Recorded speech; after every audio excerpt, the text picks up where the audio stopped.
I think what sets us apart is that we're part of one of the architects for a movement called the Businesses for Social Responsibility, where we're trying to, from really day one, putting idealism back on a business agenda. Mm-hmm. Opening up stores, keeping your shareholder financial investors happy, but at the same time opening up your whole businesses for campaigning on social justice, human rights issues that are not at best placed in shopping malls or in the main streets of America, much more at home in countries like Europe. So that's what we send our staff on sabbaticals to the Balkan states. We have worked for years with children on a charity we set up called Children on the Edge, where some thousand of our staff have worked in orphanages, refurbished development through play, through orphanages in places the world does not want to go, like Albania, now Kosovo, where we're rebuilding schools.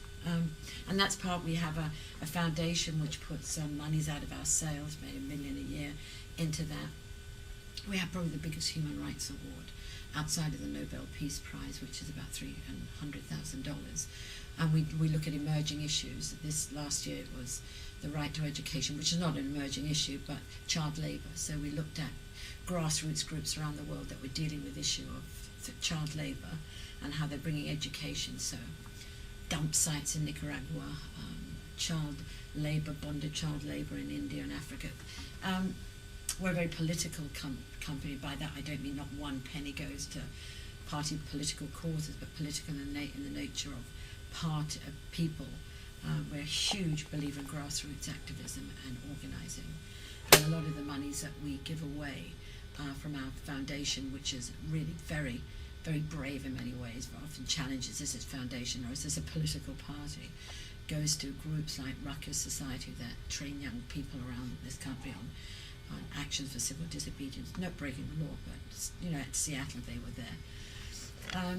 We are very entrepreneurial. Our language is different from most business language. And why is that? I think it's because it was my canvas. I didn't ever go to business school. I didn't know what economic theories were. Thank God I'd never heard of Milton Friedman. I thought business was no more complicated than life was no more complicated than love and work. And I think I couldn't take a moisture cream seriously. I was it was like the entrepreneur is really quite dysfunctional and totally unemployable. They're more in line with a crazy person. They see things others don't. And so you see yourself as an entrepreneur? Oh yeah, I mean probably considered, and by that I'm considered one of England's most well-known entrepreneurs. So that means you're a crazy person. I do indeed believe that. I think we see visions other people don't. We can articulate them, but we cannot manage. We don't like hierarchy. We tear it out at every given point. We don't like rules and regulations. We're grassroots, consistently grassroots. And most of us who came out of the 60s are social entrepreneurs. By that I mean that we think that business is should be about public good and not private greed, and that business is trading, an honourable pursuit, not financial science. And I believe passionately in the nature that accumulation of money shaves away your human spirit, makes you insensitive. And so for me, the whole notion of the wealth that I've claimed or attained through my business is to give it away. And that's, everyone knows that. This is part of my mantra of wealth. Mm-hmm.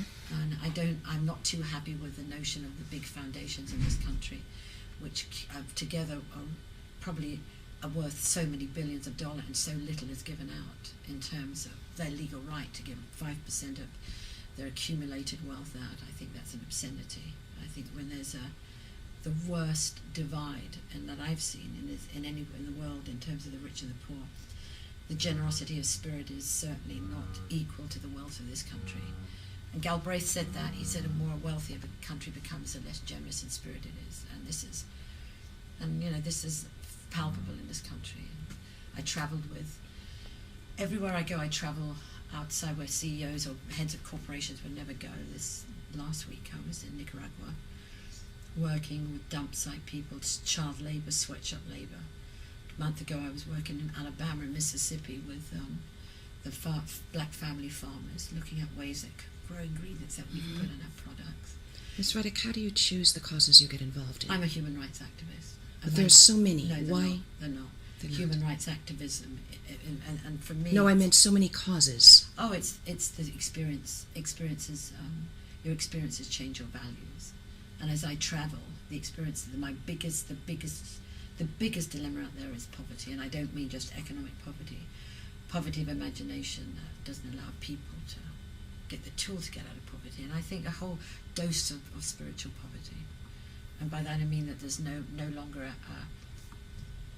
any abuse to the spirit that billions of people are living on a couple of dollars a day. So for me, it's looking at ways of organising grassroots that work within the community.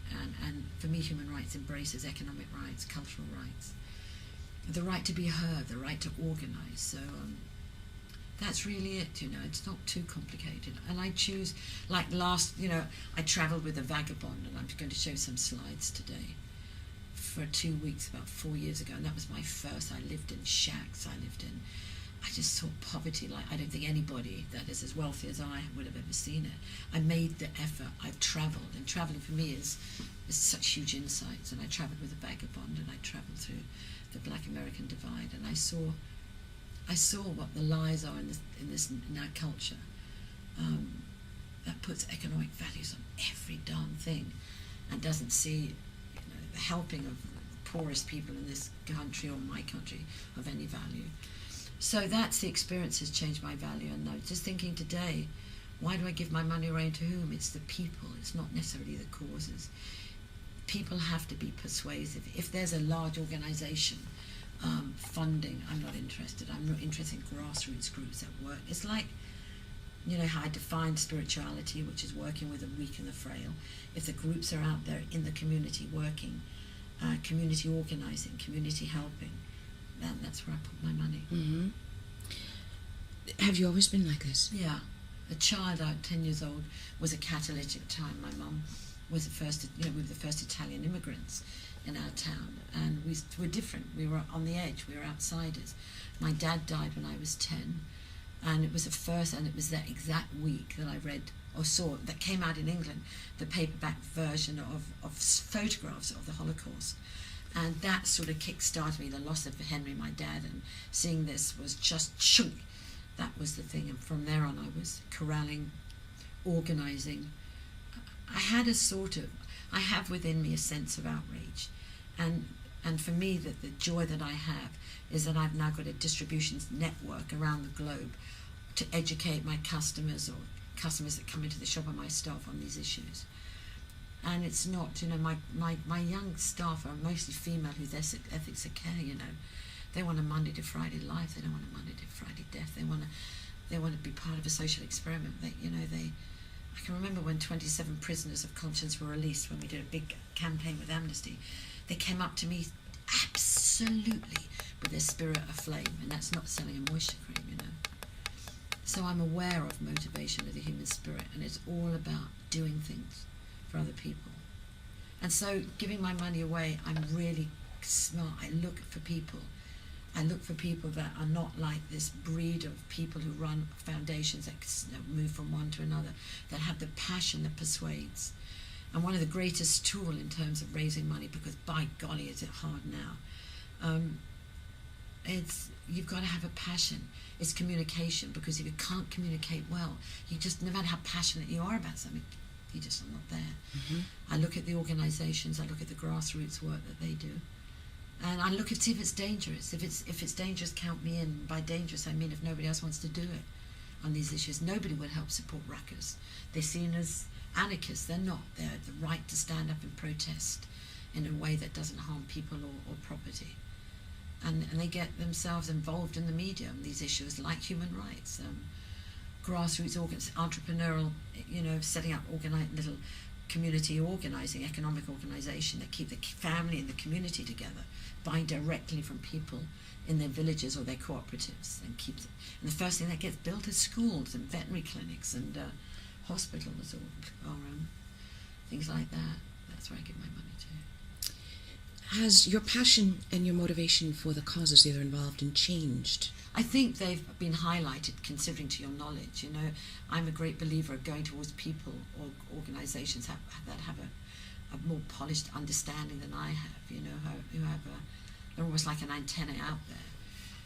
And for me, the last 2-3 years has been much more